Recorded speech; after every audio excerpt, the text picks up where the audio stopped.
Chers étudiants, toujours dans le cadre de la comptabilisation de la dotation, je prends un exemple d'une machine-outil qui a été acquise au 1er janvier 2010 pour 50 000 dirhams et amortissable linéairement sur 4 ans, mise en service le 1-3-2010.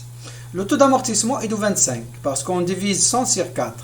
La première annuité de l'exercice d'acquisition est une annuité de 9 mois parce que je prends en considération la date de la mise en service qui est le 1-3 puisqu'on est dans le système linéaire. Donc l'annuité est une annuité partielle de 9 mois, 9375. L'exercice 2011, 2012 et 2013, il s'agit d'une annuité complète. Une annuité complète de 12 mois qui est 50 000 multiplié par 25%, ça donne 12 500.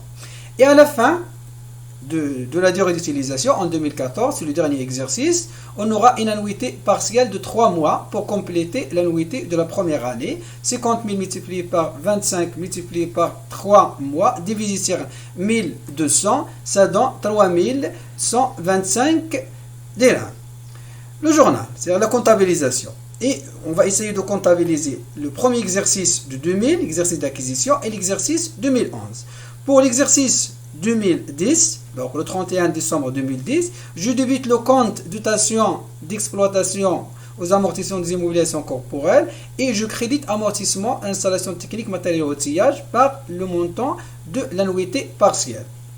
L'exercice suivant, 2011, à la fin, le 31 décembre 2012, la même chose. Donc, je débite le même compte qui est dotation d'exploitation des amortissements. C'est le compte 6193. Et en contrepartie, je crédite le compte 28 332 amortissement des installations techniques, matériaux outillage. Mais cette fois-ci, par le montant de 12 500. Et pourquoi de 12 500? Parce qu'en 2011, on a une annuité complète de 12 500. Par contre, en 2010, on a une annuité partielle de 9 375. Donc, quel est l'impact de cet enregistrement sur le journal et le CPC? On va voir.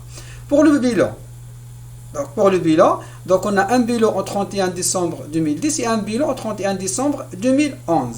Qu'est-ce qu'on remarque? Pour le premier bilan, on a la valeur brute 50 000 dirhams. L'amortissement et provision, c'est l'annuité de l'exercice. Et on a une valeur nette déterminée par la différence entre la valeur brute et le cumul d'amortissement.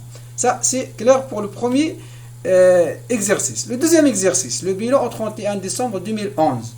Donc, on a le même compte, c'est installation technique, matériel outillage, la même valeur brute, mais dans la deuxième colonne amortissement et provision, on a un montant de 21 875. D'où vient ce montant? C'est le cumul.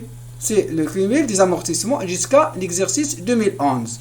Et on a une valeur nette de 28 125 qui est déterminée de la même manière, 50 000 moins 21 875. Donc on remarque que la valeur brute ne change pas d'un exercice à un autre. Je garde toujours 50 000 jusqu'à la fin de l'exercice en respectant le principe de coût historique, qui est l'un des principes de la comptabilité générale. Et dans la deuxième colonne, amortissement et provision, je dois mettre le cumul d'amortissement et non pas l'annuité. Par contre, dans le deuxième état de synthèse qui est le CPC, et c'est ça la différence par rapport au bilan, je prends dans la partie des charges dotation des immobilisations corporelles le montant de 9 371, c'est-à-dire l'annuité partielle pour le CPC de 2010, et la même chose l'annuité complète de 12 500 pour le CPC de 2011. C'est-à-dire je ne comptabilise pas l'amortissement cumulé. L'amortissement cumulé se comptabilise au journal et on reporte ce montant dans le bilan, dans la deuxième colonne. Par contre, dans le CPC, je porte seulement la dotation parce que les comptes du CPC, ce sont des comptes soldés à la fin de chaque exercice. Je vous remercie.